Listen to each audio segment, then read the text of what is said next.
السلام عليكم ورحمة الله وبركاته.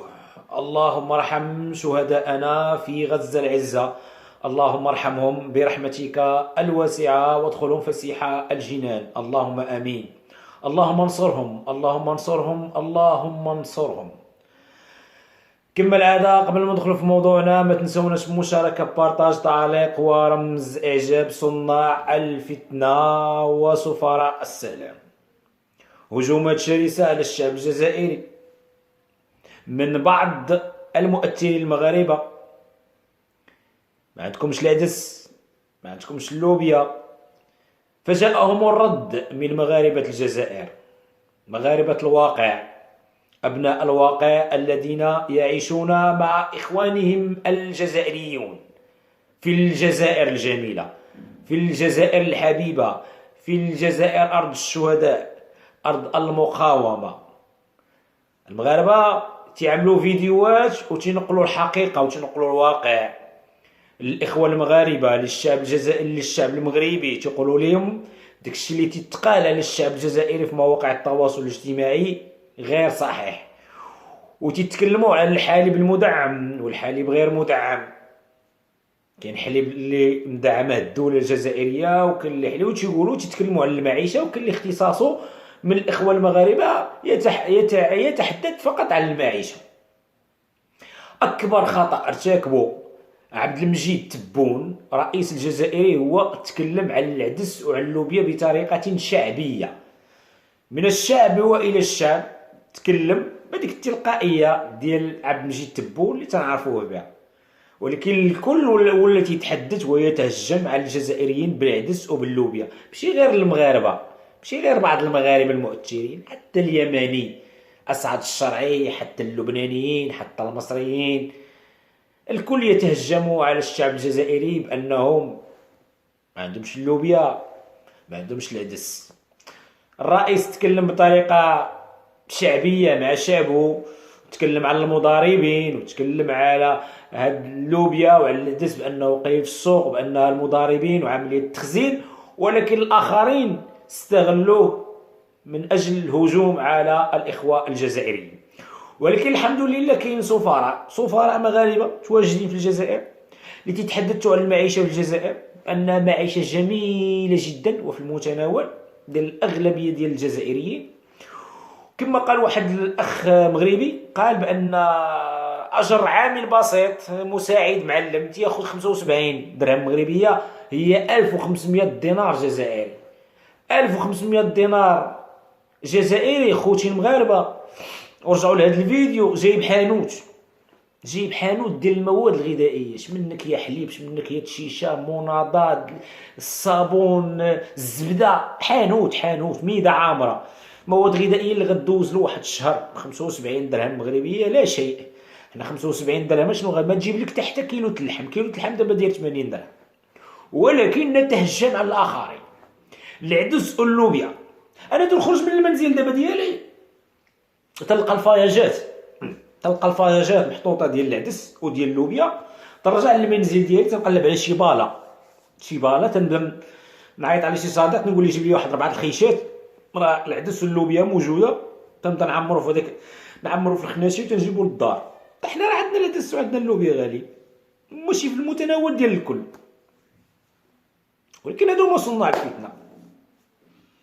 العدس اللوبيا.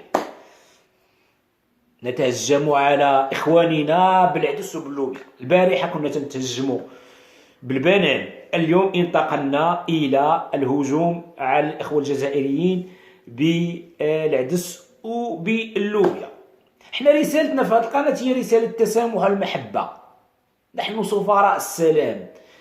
كاينين الناس كذلك اللي تتهجموا على المغاربة ودائما نبعثوا لهم برسائل، وكاين كذلك حنا راه عندنا كثار مواقع التواصل الاجتماعي مقارنة مع الجزائريين، راهم كثار بزاف حنايا بكل صراحة، والكل ولا اختصاصه الهجوم على أبناء الجزائر.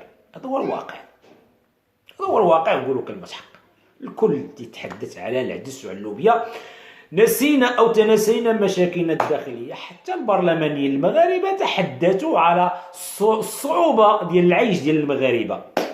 لم يتحدث هاد صناع المحتوى على ظاهرة التسول، ظاهرة الهجرة إلى الضفة الأخرى، الزيادة في المحروقات، الزيادة في المواد الأساسية، الزيادة في الخضروات، ولكن يتحدثون عن العدس وعن اللوبيا ويتهجمون على الشعب الجزائري. ماشي بالماكلة. أنا بغيت الكرامة، انا بغيت الحريه، انا بغيت العداله. انا كل يتحدث على البطن، على البطن. شحال كلينا، شحال حنا ناكلوا، شحال حنا ناكلوا في اللحم وفي الحوت حنا بغينا الكرامه، بغينا العداله، بغينا الحريه. في اوروبا هادشي تيتكلموا عليه. حنا في بلداننا العربيه نتكلم فقط على البطن، وهذه هي الكارثه. ولكن خوتنا سفراء السلام متواجدين في الجزائر تينقلوا لنا الواقع والحقيقة في دقيقة. شنو الحقيقة؟ الحقيقة هو أن الشعب الجزائري شعب كريم، شعب مضياف، شعب يحبنا، وخير دليل أننا تنعيشوا وسط خوتنا معززين مكرمين مع الإخوة الجزائريين. الشعب واعي، الشعب الجزائري ما تأثروش عليه صناع المحتوى في مواقع التواصل الاجتماعي. كما قالوا الجزائريين، حنا نعرفوا خوتنا المغاربه ونحبوا خوتنا المغاربه، وحنا ما عندناش مشكل مع الشعب المغربي. كذلك حنا تنقولوا حنا كمغاربه ما عندناش مشكل مع الشعب الجزائري. خاوتنا، خوتنا، مومو العين، بلاد النخوه، بلاد التاريخ، بلاد زبانه، بلاد ديدوش، بلاد عميروش، بلاد الامير عبد القادر. تاريخ وحضاره الجزائر، تاريخ وحضاره وبلاد الرجله. كاين في الجزائريين اللي هو الحركي، هذا هو الواقع. ولكن كاينين النخوه، كاينين الناس، وكاينين الرجال.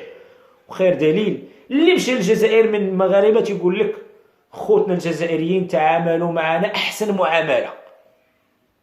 وخير دليل ولد الحاجه اللي ما فيه خير. راه شتي كيفاش قال لك التعامل. نمشي نبغي ناخذ سروال او جاكيت، سير اخويا ولد الحاجه، سير الله يسهلها لك. هذا هو الشعب الجزائري. واليوم حنا نجيو نهجموا عليه. وما ننساش وزير الحكومه، وزير الاول، رئيس حكومه، مشى لميدلت. وميدلت معروفه بالتفاح، يعني التفاح موجود في ميدلت، الثمن ديالو رخيص. واحد التفاحه انت مول الخير، تفاحه حمراء زينه ضربها، قال لي انتم شحال التفاح؟ قالوا لي 3 دراهم. قال لي ما رخص الثمن ما كاينش، يتزاد فيه. او انتم بغيتوا تسرعوا علينا الشعب.